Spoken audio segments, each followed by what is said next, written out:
Pelangi,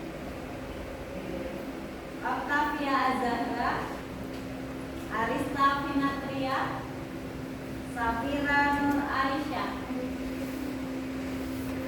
Nafah Nizalea. Sudah ya? Baik anak-anak, hari ini anak-anak sudah ibu absen semua. Alhamdulillah hari ini semua sehat dan masuk. Baik, sebelumnya ibu bertanya dulu bagaimana kabarnya anak-anak hari ini? Alhamdulillah, luar biasa, Allahu Akbar. Oke, alhamdulillah. Anak-anak hari ini sehat? Sehat. Baik anak-anak, hari ini ibu pembelajaran PPKN, ibu akan menyampaikan materi mengenai Undang-Undang Dasar Negara Republik Indonesia tahun 1945 sebagai dasar hukum tertulis negara. Sebelum memasuki materi, silakan cek dulu lingkungan sekitar anak-anak, apakah ada sampah atau barang-barang yang dibawa. Jika ada sampah atau barang-barang yang dibawa, silakan diambil. Oke, silakan. Nah, itu ada sampah, apa ini? Kertas, silakan diambil. Baik, diamankan. Dan silakan anak-anak siapkan dulu alat tulisnya. Alat tulisnya dipersiapkan, bolpen, jangan lupa buku tulis dan buku paket. Dan anak-anak sudah ibu sediakan lembar kerjanya yang nanti anak-anak kerjakan berkelompok. Baik, sudah ya? Sudah dipersiapkan semua bolpennya, kertas, buku paket, semuanya anak-anak siap untuk belajar? Siap, baik. Anak-anak, sebelum kita memasuki materi yang akan ibu sampaikan, ibu ingin mereview ulang atau menanyakan kembali materi sebelumnya. Apakah anak-anak masih mengingat materi yang sudah kita pelajari di sebelum pembelajaran hari ini? Materi sebelumnya adalah materi mengenai hak dan kewajiban. Coba, siapa yang di sini masih ingat apa itu hak? Coba, pengertian hak, oke? Oke, Ananda Hanun, hak adalah pengertian hak Adalah sesuatu yang harus didapatkan atau sesuatu hal yang harus didapatkan setiap hari. Oke, sesuatu atau hal yang memang sudah seharusnya kita dapatkan. Hak atau sesuatu atau hal yang memang sudah ada sejak lahir, sudah kita miliki sejak lahir. Bagus, dijawab, terima kasih Hanun. Kemudian, adakah yang masih ingat apa itu kewajiban? Pengertian kewajiban? Azab, baik, apa nak pengertian kewajiban? Sesuatu atau hal yang harus kita kerjakan atau wajib kita kerjakan, bersifat wajib. Baik, good job. Anak-anak masih ingat pengertian hak dan pengertian kewajiban. Nah, kenapa sih ibu singgung masalah hak dan kewajiban ini? Karena hak dan kewajiban itu berkaitan erat dengan Undang-Undang Dasar Negara Republik Indonesia. Di dalam Undang-Undang Dasar itu adalah berisi mengenai hak dan kewajiban.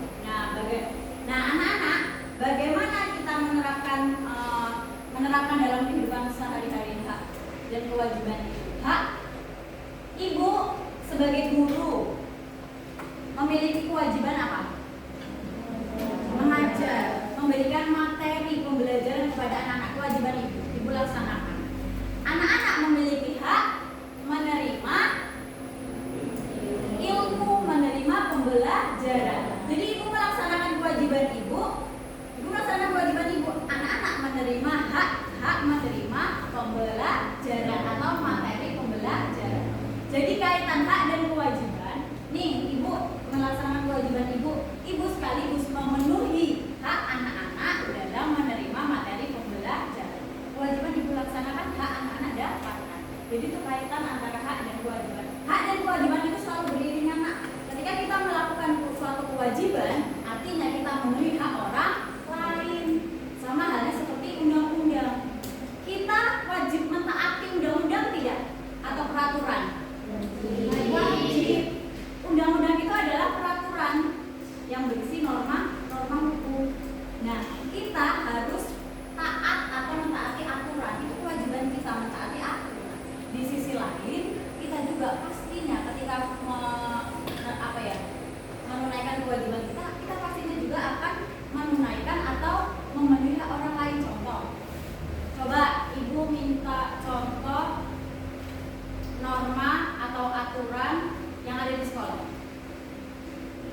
yang bisa memberikan contoh aturan yang ada di sekolah? Coba, silakan. Siapa yang bisa memberikan contoh? Di sekolah saja. Berangkat pagi jam 7 tepat waktu ya, berangkat pagi tepat waktu, disiplin. Nah, itu boleh. Ada lagi mungkin yang lain yang bisa memberikan contoh aturan yang ada di sekolah. Contoh, kita harus mentaati aturan yang ada di sekolah. Aturan tidak tertulis tapi kita harus taati. Menghormati guru, menghargai guru, menjaga kebersihan, menjaga ketertiban. Contoh, menjaga ketertiban. Kewajiban kita menjaga ketertiban. Kita melaksanakan kewajiban kita. Hak yang kita tunaikan apa kira-kira? Orang lain memiliki hak mendapatkan keamanan, kenyamanan, kedamaian di sekolah. Coba, anak-anak kalau misalkan tidak tertib, merasa terganggu nggak? Merasa tidak nyaman nggak? Misalkan sekolah acak-acakan, terus anak-anak merasa tidak nyaman atau terganggu.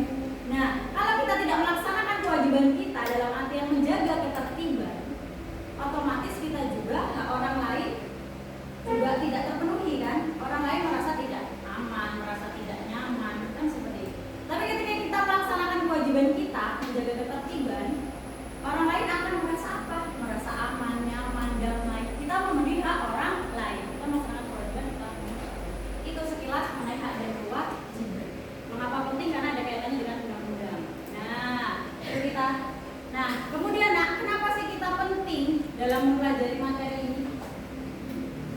Undang-Undang NRI tahun 1945 sebagai dasar hukum tertulis negara. Undang-undang tertulis nggak?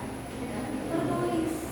Kenapa kita penting, Nak? Karena jika andaikan undang-undang itu tidak tertulis, ketika kita akan membuat aturan atau peraturan undang-undang di bawahnya, kita tidak memiliki pedoman yang pasti. Bayangkan, kalau misalkan tidak ada yang tertulis, yang sebelah sana bikin undang-undang, tidak ada pedomannya loh yang menjadi pedoman, tidak ada bentuk tertulisnya, tidak ada bentuk nyatanya. Kemudian nanti akan bingung pedomannya yang mana, nggak ada loh bentuk nyata gitu tertulisnya nggak ada. Nah, nanti bisa jadi di sana membuat undang-undang, di sana membuat undang-undang yang sama, karena tidak pernah dibuat secara tertulis. Nanti akan terjadi pertentangan antara satu dengan yang lainnya. Di sisi lain nanti kalau tidak ada hukum dasar tertulisnya akan tidak ada kepastian hukum. Itu kenapa kita penting mempelajari materi ini juga. Di sisi lain kita sebagai warga negara pun harus apa ya, ibaratnya mempelajari ini sebagai warga negara Indonesia yang baik. Karena ini adalah hukum dasar kita sebagai warga negara Indonesia.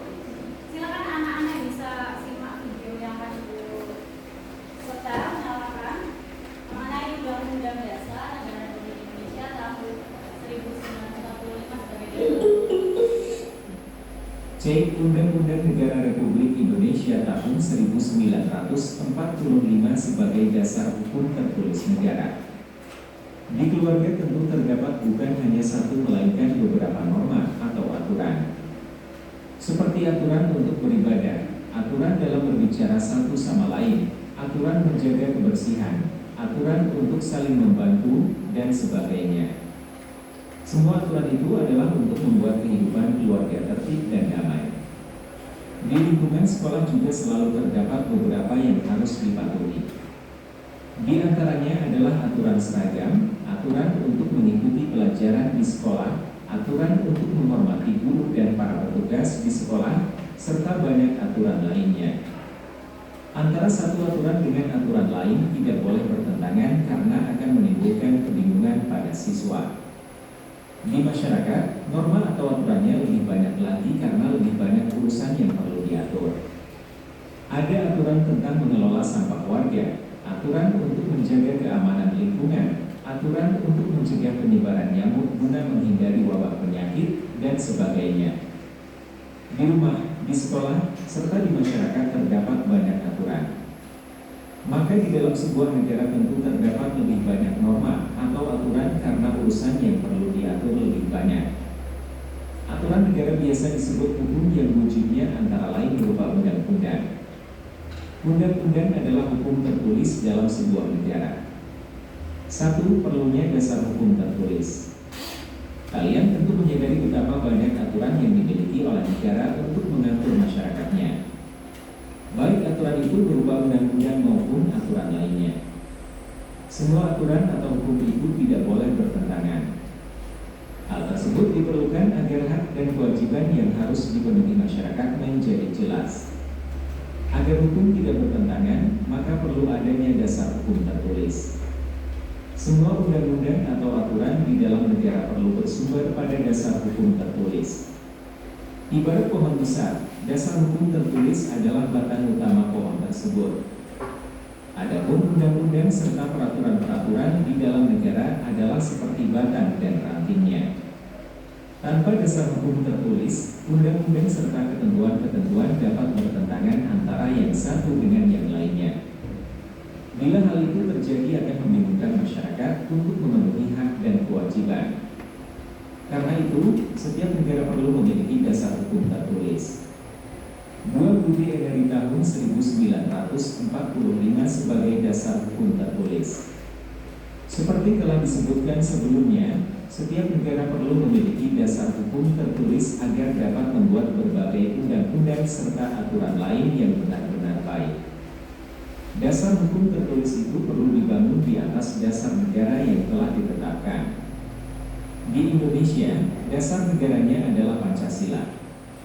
Maka di tahun 1945 para pemimpin bangsa pun menyusun dasar hukum tertulis tersebut berdasarkan Pancasila. Dasar hukum tertulis yang disusun adalah berupa Undang-Undang Dasar yang kemudian dinamai Undang-Undang Dasar Negara Republik Indonesia tahun 1945 UUD NRI tahun 1945. Kalau seluruh norma hukum di Indonesia diumpamakan seperti pohon besar, maka UUD NRI tahun 1945 merupakan batangnya. UUD NRI tahun 1945 inilah dasar hukum tertulis dan menjadi dasar hukum tertulis dari semua hukum di Indonesia.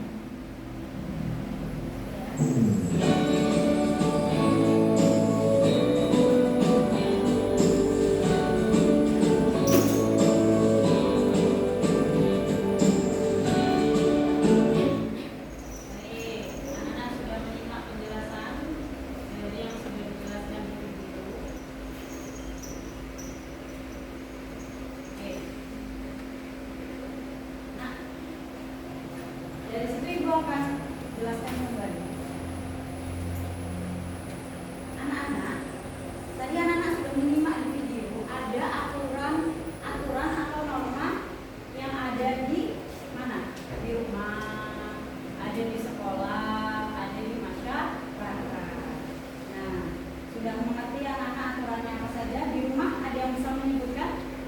Tadi yang sudah disebutkan? Coba di rumah tadi apa kira-kira aturannya? Apa? Aturan untuk beribadah. Di rumah orang tua anak mengajarkan untuk beribadah? Iya. Anak-anak harus mentaati tidak aturan tersebut? Iya. Mentaati. Nah, aturan menjaga kebersihan, aturan untuk saling membantu antara keluarga satu dengan yang lainnya. Nah, itu tertulis atau tidak tertulis aturan tersebut? Coba, itu tertulis atau tidak tertulis? Tidak tertulis. Maka dari itu, aturan itu ada aturan tertulis, dua aturan tidak tertulis.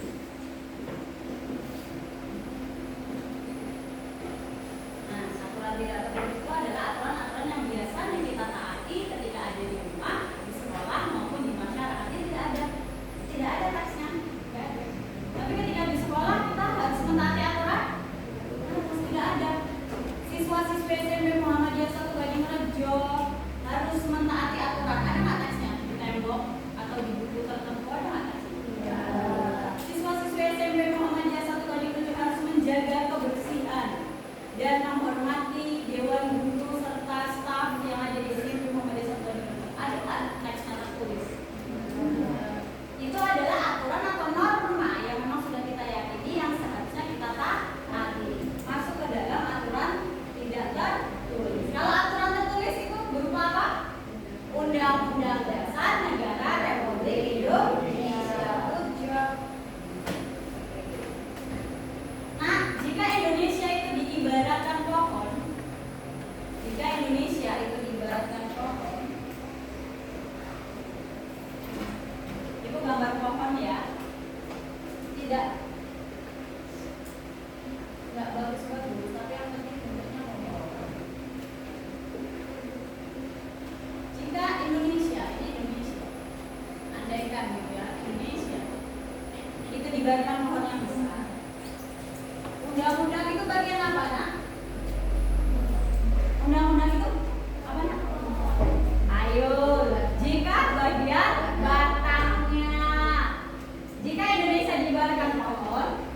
ini pokok ini Indonesia, maka Undang-Undang Dasar Negara Republik Indonesia adalah bagian pertama.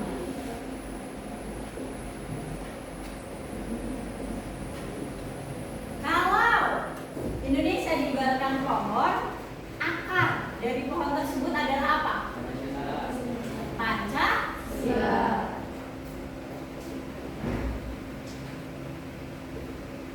Nah, ini kan dahan yang banyak itu ya. Dahan-dahan ini ada yang tahu nggak ini sebagai apa? Sebagai apa nah? Ujo, reganza, aturan atau peraturan perundang-undangan. Peraturan perundang-undangan. Ini ibu singkat ya.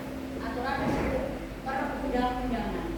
Nah, peraturan perundang-undangan ini berisi tentang norma atau aturan yang berbentuk apa norma aturan tersebut berbentuk peraturan perundang-undangan. Peraturan perundang-undangan itu bisa undang-undang anti korupsi, bisa undang-undang pencurian, bisa undang-undang pembunuhan. Nah, ini adalah undang-undang yang ibu sebutkan itu sedikit dari banyaknya undang-undang. Nah, tapi maksudnya apa? Undang-undang ini adalah peraturan perundang-undangan yang diibaratkan, jika diibaratkan pohon, mereka adalah dahan-dahan pohon banyak. Nah, peraturan-peraturan ini harus berdasarkan Undang-Undang Dasar Negara Republik Indonesia. Undang-Undang Dasar ini tidak boleh menyalahi nilai-nilai Pancasila. Kenapa sih dimisalkan pohon? Karena semakin kokoh akarnya atau Pancasila, maka akan semakin kokoh pohon tersebut. Sama halnya seperti Indonesia, semakin kokoh kita menerapkan Pancasila dalam kehidupan sehari-hari, maka Indonesia akan semakin kokoh. Batangnya adalah undang-undang, kemudian dahannya adalah peraturan perundang-undangan. Nah, seperti itu.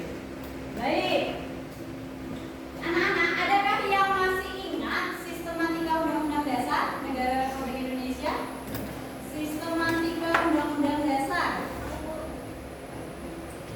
Safira, silakan. Sistem matematika terdiri dari 3 isi. Sistematika bukan sistem matematika, oke? Sistematika Undang-Undang Dasar. 1 pembukaan. 1 pembukaan. Baik. Ibu sambil tulis ya. Sistematika Undang-Undang Dasar Negara Republik Indonesia tahun 1945. Yang pertama adalah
yang berbentuk PDF. Silakan yang membawa HP satu kelompok satu saja bisa dibuka.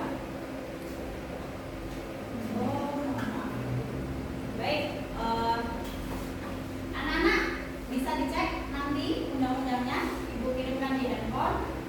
Intinya di situ anak-anak nanti bisa melihat kalau di dalamnya undang-undang itu terdiri dari banyak pasal-pasal.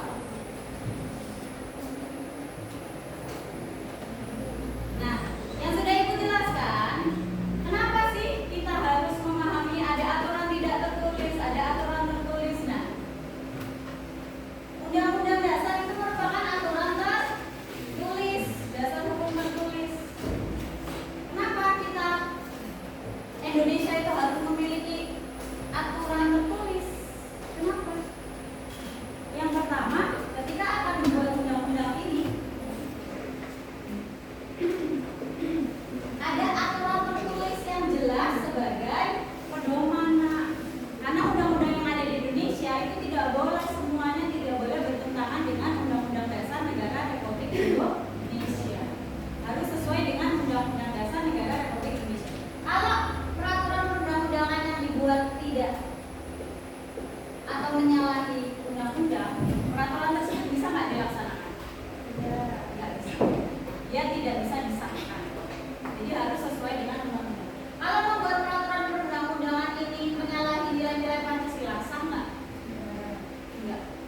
Karena ketika membuat undang-undang atau peraturan perundang-undangan tertulis, itu juga harus sesuai dengan Undang-Undang Dasar Negara Republik Indonesia. Harus juga sesuai dengan nilai-nilai Pancasila. Ketika keduanya tidak terpenuhi, undang-undang tersebut tidak sah. Tidak sah. Jadi harus berpedoman undang-undang dan Pancasila. Nah, ketika Pancasila tidak tertulis, undang-undang tidak tertulis secara resmi, akan terjadi pertentangan nanti. Andaikan ya anak-anak ambil ini tidak ada tertulis, tidak ada tertulisnya, ini undang-undang akan terjadi pertentangan karena tidak memiliki pedoman yang pasti atau tertulis. Bisa double-double juga, misalkan udah dibikin undang-undang gara-gara tidak tertulis, akhirnya oh di sana bikin undang-undang yang sama di sini. Tapi kalau teruskan oh ya udah satu, itu jelas undang-undang tersebut tertulis satu pasti. Seperti itu. Nah, itu kenapa penting Undang-Undang Dasar itu sebagai dasar hukum yang tertulis supaya tidak terjadi pertentangan antara undang-undang satu dengan undang-undang lainnya dan supaya dapat tidak terjadi kekosongan hukum atau ketidakpastian hukum. Masyarakat tidak bingung. Kalau misalkan tidak tertulis, masyarakat akan bingung menunaikan hak dan kewajibannya seperti yang sudah disebutkan di video tadi. Jadi penting nggak kira-kira Undang-Undang Dasar itu sebagai dasar hukum tertulis? Penting. Baik, anak-anak sudah Ibu berikan proyek. Silakan bisa dilihat dulu proyeknya. Akan Ibu arahkan anak-anak mengerjakan proyeknya.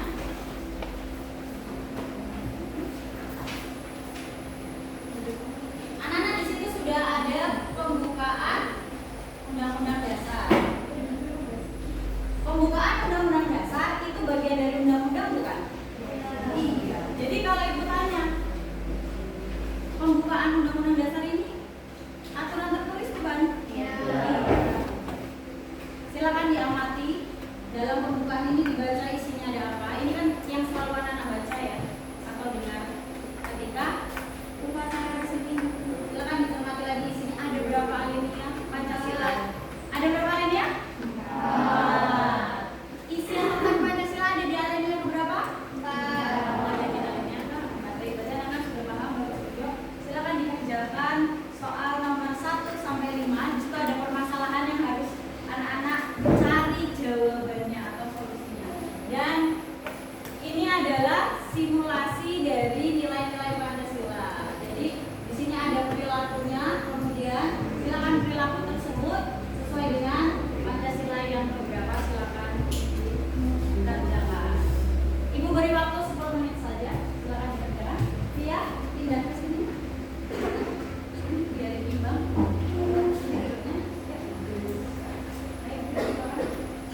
Ya, dikerjakan.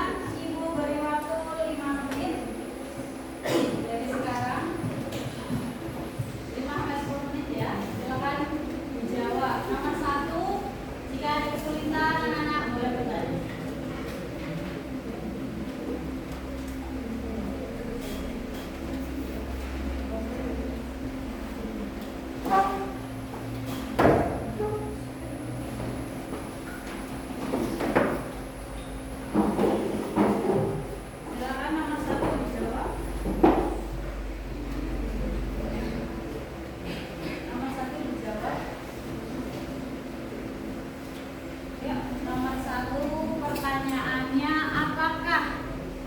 pembukaan undang-undang itu termasuk dasar hukum tertulis atau hukum tertulis negara?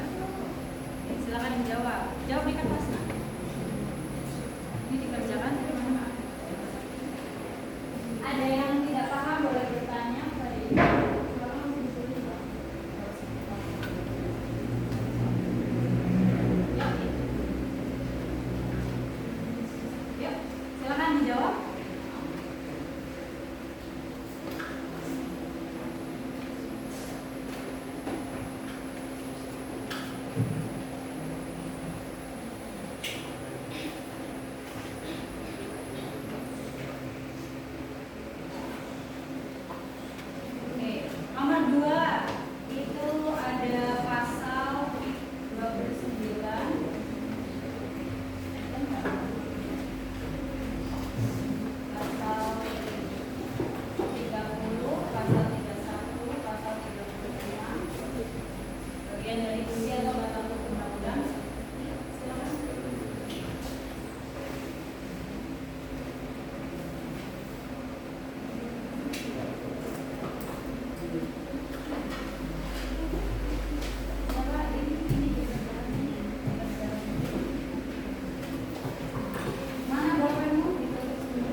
Jawabannya adalah iya, bagian dari aturan tertulis atau dasar hukum tertulis negara. Karena pembukaan undang-undang itu termasuk bagian dari Undang-Undang Dasar Negara Republik Indonesia.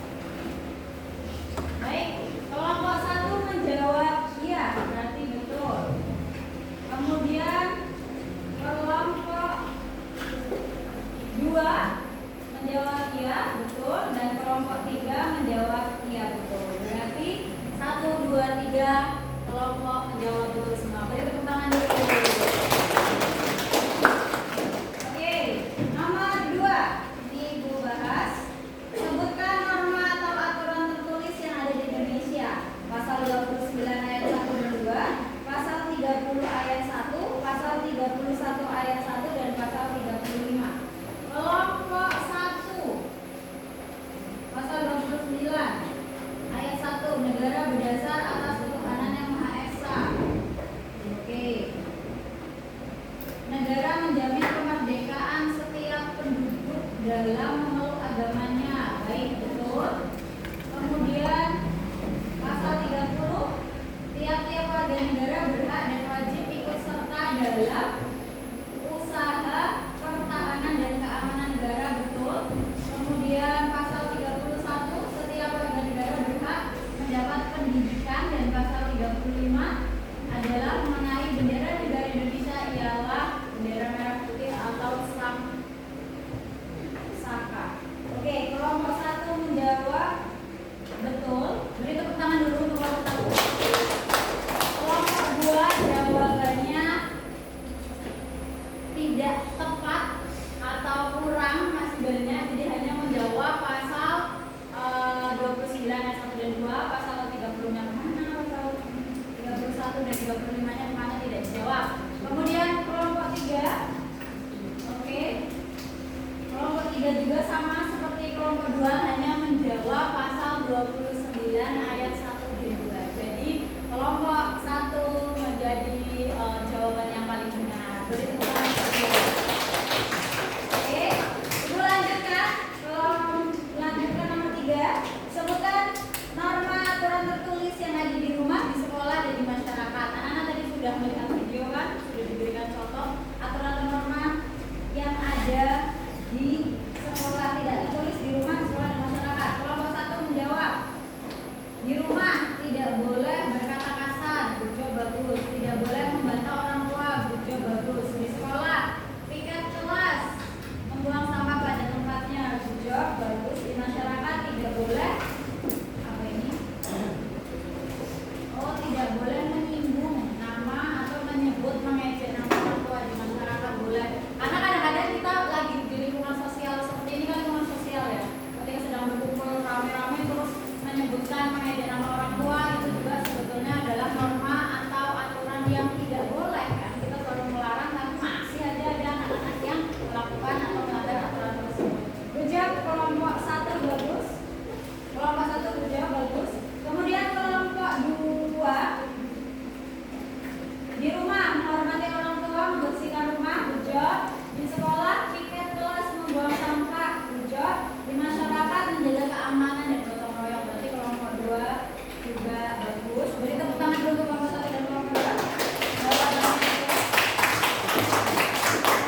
3 membantu orang tua di rumah, di sekolah piket kelas, dan membuang sampah di tempatnya, bujak. Di masyarakat gotong royong dan